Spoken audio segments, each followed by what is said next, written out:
Specially आपण जे road दिसायला आलाय BRO मध्ये बॉर्डर रोड्स ऑर्गनायझेशन आणि बद्रीनाथ 291 किलोमीटर आणि 223 किलोमीटर केदारनाथ लिहिले बघा त्याच्यावर आणि पूर्ण रस्ता चालू झालाय आपला आता वरी चढायला. स्वागत आहे तुमचं आजच्या एका नव्या व्हिडिओमध्ये. एका नव्या दिवसामध्ये सकाळची जवळपास 6 वाजून राहिले, राईट 6 वाजले तर. आणि मी आहे आता ऋषिकेशमध्ये. इथून जायचं आपल्याला केदारनाथला. आज त्याची पूर्ण माहिती देणार मी तुम्हाला. आता पाठीमागाल्या साईडला हॉटेल होतं, हॉस्टेल जे बघा हॉटेल होतं. निघायला लागलो बाहेर आणि सकाळ सकाळी तेवढी ट्रॅफिक दिसणं झाली. एक राहिली कारण हे संध्याकाळी इतकी ट्रॅफिक होती इथं, बाप रे बाप खूप जास्त ट्रॅफिक होती. तर सकाळी मी आंघोळ करून एकदम फ्रेश होऊन निघायला लागलो. तिथून जाऊया ISBT जी ऋषिकेश बस स्टँड आहे तिथं.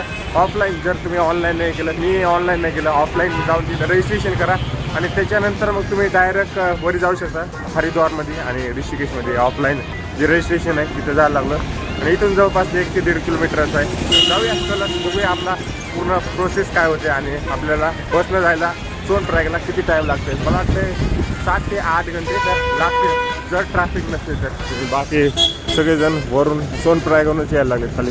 जाऊया आपल्याच्याकडं बस स्टँडकडं निघाला आपल्याला. आणि ही समोर दिसायला आली ही आहे चंद्रभागा नदी आणि पूर्ण एकदम पाणी जे आहे ते संपलंय, म्हणजे नाही आहे काहीच पाणी नाही. आणि गाडी बघा सगळ्या पार्किंग केल्या तर चंद्रभागामध्ये पूर्णपणे पाणी नाही, काहीच नाही. आणि इकडल्या साईडला आहे समोर ऑफलाईन रजिस्ट्रेशन ऑफिस, तिकडल्या साईडला झालं आलं. आणि तिथं बस स्टँड बी आहे ऋषिकेशचं. जाऊया आपण तिकडे बस स्टँडकडे. 1 किलोमीटर आल्यानंतर इथं यात्रा रजिस्ट्रेशन ऑफिस ऋषिकेश लिहिलं. तर जाऊया मला म्हणून बिल्डिंग आलेले यात्रा पंजीकरण लिहिलं आणि समोरच लाईनिंग आहे. जाऊया लाईनला. सकाळचे 6 वाजून 40 मिनटं व्हायला आले इथं. आणि एकदा गर्दी बघा सगळीकडं. पंजीकरण म्हणजे जेवढे पण लाईन थांबलेले दिसायला लागले तर ते सगळे टोकनच घेण्यासाठी थांबले तर रजिस्ट्रेशन ऑफलाईन करण्यासाठी. मेल आणि फिमेलची दोन्हीकडली वेगवेगळ्या लाईन. हे खूप चांगलं वाटलं मला बघायला आलं. तर बघूया किती वेळ लागते. 6 वाजून 40 मिनटं आलेले आणि सगळेजण एकदम निवांत बसले. तर वरी खूप सारे काउंटर पण आहेत. 1 2 3 4 काउंटर आहेत आणि खूप सारे माणसं पण आहेत बसलेली. 7 वाजून 15 मिनटं झालेत आणि जी पास घेण्याची रजिस्ट्रेशनची जी लाईन आहे ती चालू झाल्या. जवळपास 30 ते 40 मिनटाला, जास्त टाईम नाही लागला. 7 वाजता रोज ओपन होतं आहे आणि सगळेजण उभा टाकले तर आणि चालू झालं आहे. मला मध्ये टोकन द्यायला सगळ्यांना, रजिस्ट्रेशन जे टोकन आहे ते द्यायला सगळीकडे चालू झालं आहे. जवळपास 9 वाजत आहे आणि जे आपलं रजिस्ट्रेशन आहे हे यात्राचं ते झालेलं आहे. पाठीमागल्या साईडला नाव टाकलं आहे अजय आणि समोर अशा प्रकारचं रजिस्ट्रेशनचे कार्ड दिलं जातं आहे. तिथं आधार कार्ड ओरिजिनल आणि 2 मोबाईल नंबर घरचे सांगा लागतील तुम्हाला. एक मी माझ्या फादरचं सांगितलं आणि एक मदरचा.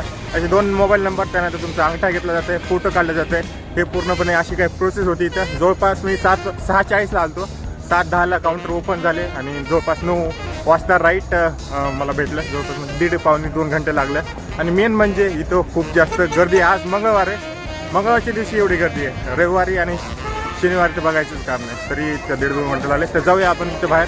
आणि हे जे 4 धामचं रजिस्ट्रेशन आहे तिथं अशा प्रकारचे मंडप पण टाकले. तर तुम्ही राहू पण शकता बघा. सगळेजण कसे राहिले तर सगळे जे बस करून येते तिथं राहण्यासाठी खूप जास्त सुविधा आहे. पाण्याची पण सुविधा आहे जर तुम्ही येत असाल तर. आणि सगळे ते दिसायला लागले का 4 धाम करणारे जेवढ्या पण गाड्या येतात ते दिसायला लागतात. आणि इकडल्या साईडला पाण्याची पण सुविधा आहे आणि तिकडल्या साईडला जेवायला पण भेटते. आणि आता आपण काय करूया, तिथून बस पकडूया, काहीतरी खाऊया आणि मग बस पकडूया. आणि फ्रीमध्ये कुठल्याही प्रकारचं पैसे घेतले जात नाहीत. आणि मेन म्हणजे हे 4 धाम तिथे विचारलं जातं कुठल्या धाममध्ये किती केदारनाथ करताय का बाकीचे पण करताय. तर जाऊया इथून बाहेरच आहे बस स्टॉप जे की उत्तराखंडचं आहे. आणि सगळ्या गाड्या बघायला लागलेल्या दिसायला लागल्या तुम्हाला इथे. एक गोष्ट तुम्हाला सांगायची राहिली, जर तुम्ही वरी जात असला तर ATM मधून 5-1 हजार रुपये कॅश घेऊन चला. कारण वरी जर इंटरनेट चालू नाही गेलं तर तुम्हाला त्याचे पण पैसे म्हणजे अडकून बसतात तुम्ही. तर काय करा, कॅश संग ठेवा. म्हणजे झालो आला बस स्टँडकडे. बघूया गाडी आपल्याला बस स्टँड भेटते का अशा 4 व्हीलरमध्ये जावं लागेल आपल्याला. करून आलो मी आणि दिसायला तिकडल्या साईडने आले आणि असे काय बस लागले तर एकदम म्हणजे रजिस्ट्रेशन केले का तिथे लिहिले बघा बद्रीनाथ, जोशीमठ, त्यानंतर केदारनाथ, सोनप्रयाग असं काय छोटंसं बस स्टॉप असल्यानेच आहे. हे प्रायव्हेट आहे सगळ्या गाड्या, हिमाचल प्रदेशच्या नाही येतात. आणि एवढं खूप सारे टूल्स अँड ट्रॅव्हल्सच्या येतात. जाऊया मला मध्ये कुठल्या तरी एका बसमध्ये बसूया. आपल्या साईडला तर रजिस्ट्रेशन ऑफिस आणि तिथेच समोर लिहिलं आहे बघा. इथं आहे याचं ऋषिकेशचं तिकीट काउंटर जिथं की आपल्याला अशा प्रकारचं तिकीट भेटते 500 रुपयाचं. सोनप्रयागपर्यंत घेतलं आहे आणि जाऊया आपण बसमध्ये बसूया. एवढ्या खूप साऱ्या बस तर लागल्यातच. 100 रुपयाचं मी दुकानावर खाणं पिणं गेलं कारण खूप लांब सफर राहणार आपला, जवळपास 100 किलोमीटरचा. आणि हीच आपली समोर गाडी थांबली.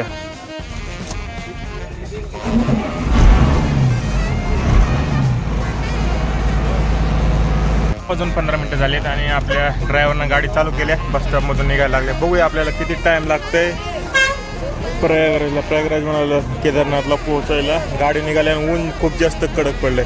निघायला लागला आम्ही आता बाहेर. गाडी पेट्रोल पंपावर झाल्या आणि पेट्रोलचा भाव 100 रुपये आणि 95 रुपये डिझेलचा भाव आहे. गाडी लगेच थांबायला लागले. पेट्रोल भरून घ्या, पेट्रोल म्हणा डिझेल भरून घ्या, नाहीतर आपल्याला भेटणार नाही. वरलेलं आहे हरिद्वार श्री बद्रीनाथ. स्पेशली आपण जे डोंगर आहे ते चढायला लागलो आणि एकदम जोरजोरानं गाडी आपली चढायला लागली. आणि समोर काय लिहिलं आहे, वेलकम टू देवभूमी उत्तराखंड. भारी आहे. आता इथून जाऊया वरी, बघूया किती टाईम लागतोय. स्पेशली आपण जे रोड दिसायला आलाय BRO मध्ये बॉर्डर रोड्स ऑर्गनायझेशन आणि बद्रीनाथ 291 किलोमीटर आणि 223 किलोमीटर केदारनाथ लिहिले बा त्याच्यावर. आणि पूर्ण रस्ता चालू झाला आहे आपला आता वरी चढायला.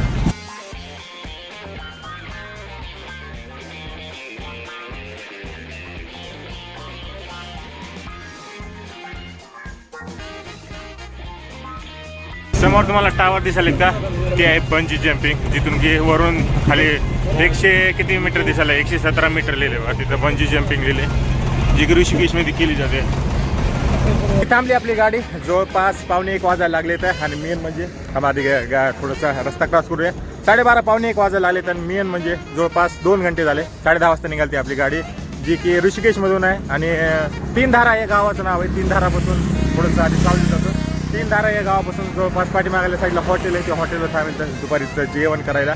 मेन म्हणजे खूप जास्त रस्ता चांगला आहे. म्हणजे आतापर्यंत ट्रॅफिक नाही लागली. सुरुवातीला थोडीशी ट्रॅफिक लागली, त्याच्यानंतर डायरेक्ट आलो आम्ही 2 घंट्यामध्ये 60 किलोमीटर. आणि एकदा आसपासचा तुम्हाला व्ह्यू दाखवतो का. हे व्ह्यू आहे आपला उत्तराखंडमधला. खाली गंगा नदी जायला लागल्या.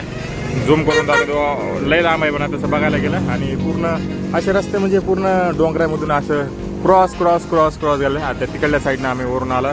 तिकडं आहे 3 धारा ते शहर. आणि तिकडून पूर्ण चालत आला. पाठीमागल्या साईडला हॉटेल होतं. हॉटेलमध्ये जेवण केलं तर 3 रोटी खाली 80 रुपये घेतले. आता जसं जसं वरी जातं ना केदार साईडला, तसं जसं जेवण प्रत्येक गोष्ट महाग होणार आहे.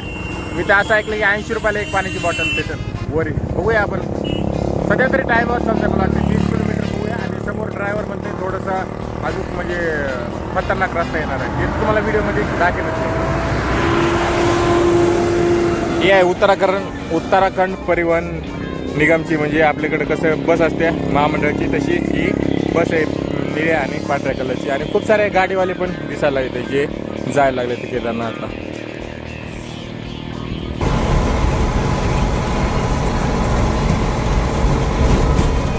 हे आले पुन्हा भारतामध्ये सर्वात उंच बंजी जम्पिंग लिहिले बघा इथं. आणि इकडं लिहिलं आहे गंगा बंजी. आणि पूर्ण डायरेक्ट खाली नदी आहे, नदीमध्येच पडलं जाते बघा. ते काय हाड काय एक जण आहे बघा बंजी जम्पिंग केली आता ते दिसायला.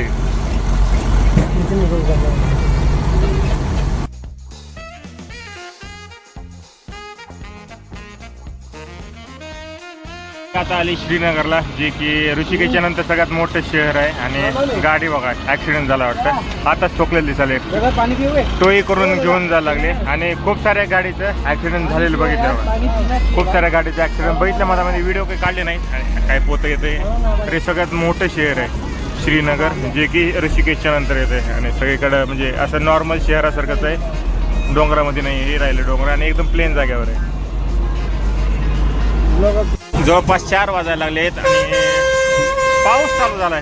हे बघा सगळा रस्ता 10 मिनिटं अगोदर पूर्ण ऊन होतं आणि आता पूर्ण पाऊस चालू झालाय. थोडे म्हणजे जोरात नाही आहे पण दमादमानं पाऊस पण चालू झालाय. रस्त्यावर बी पडायला लागलाय पाऊस. बापरे बाप, खतरनाक माहोल झालाय. पूर्ण अंधारात दिसायला लागलाय समोर.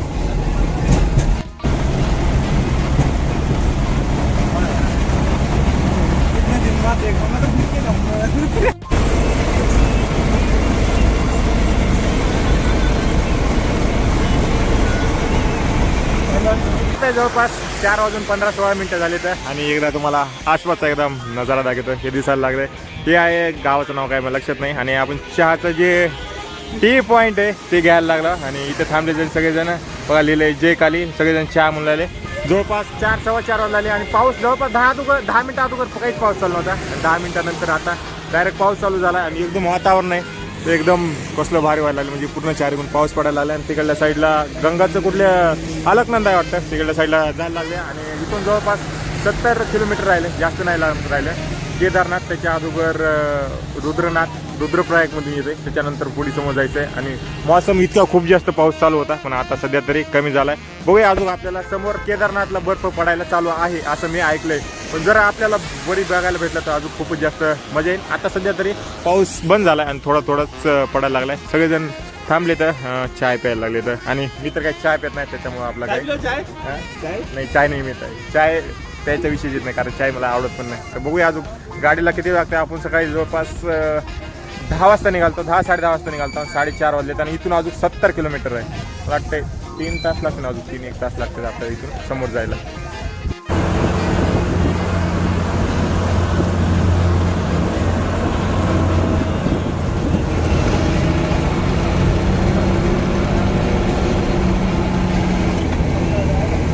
पावणे 7 वाजायला लागलेत आणि मी सोनप्रयागमध्ये उतरलो. अगोदरच उतरलो, पाठीमागल्या साईडला दिसायला लागली. ही आहे आपली बस.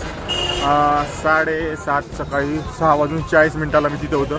तिथून कुपन रजिस्ट्रेशन घेतल्यानंतर डायरेक्ट आता संध्याकाळची जवळपास 7:30 वाजायला लागलेत. आणि बस स्टँडला जाण्यासाठी खूप जास्त लाईन दिसायला, त्याच्यामुळे काय केलं मी उतरलो, कारण इकडल्या साईडला खाल्ल्या साईडला बस स्टँड आहे, तर खूप जास्त टाईम लागेल. त्याच्यासाठी मी काय केलं, उतरलो. आणि आता बघूया, पहिले जेवण करूया आणि त्याच्यानंतर काहीतरी राहण्याची सुविधा बघूया.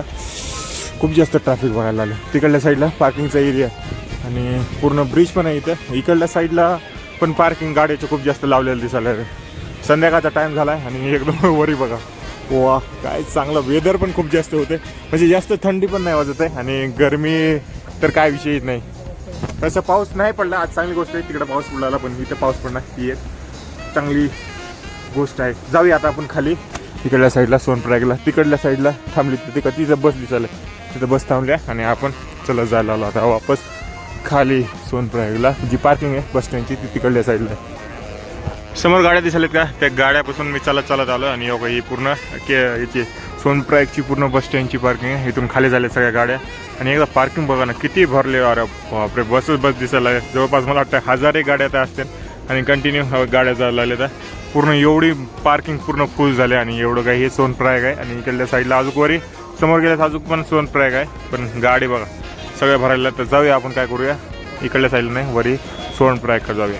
त्या गाडीची पार्किंग बघा, कसल्या गाडीची पार्किंग लागल्या समोर. पूर्ण एवढी बिल्डिंग बनली पार्किंगची. आणि मी झालो आलो समोर सोनप्रयागच्या मार्केटमध्ये झालो आलो. रूम भेटते का, नाहीतर काहीतरी फ्री जुगाड आहे का. गाड्या यायला लागत खूप जास्त पाठीमागून पण. टू व्हीलर पूर्ण भरलं आहे एवढं. साईडला राहिलं सोनप्रयाग. आणि मी आता सोनप्रयागला लाईटचं आजचं कॅन्सल केलं आणि आता जात आहे गौरीकुंडला. असा एक ब्रिज येते, तुम्ही जर सरळ चालत रस्त्याने गेलं आणि समोरूनच आपल्याला जिप्सी म्हणजेच कुठल्याही प्रकारचे 4 व्हीलर भेटेन, जी 50 रुपयामध्ये आपल्याला डायरेक्ट गौरीकुंडला घेऊन जाईल. आणि मग तिथंच आपल्याला आज रात्री राहायचं आहे. 50 रुपयामध्ये आपल्याला टॅक्सीने आणून सोडलं इथं गौरीकुंडला. आणि वरी झाला आणि सगळेजण बघा सगळे कसे लाईनीने थांबले तर खाली टॅक्सीसाठी. आणि इकडं वरी गौरीकुंड आहे, जाऊया आपण वरी गौरीकुंडकडं. तसे बघायला गेले तर खूप जास्त गर्दी आहे, म्हणजे टॅक्सीसाठी एवढी जास्त गर्दी लावल्या. वा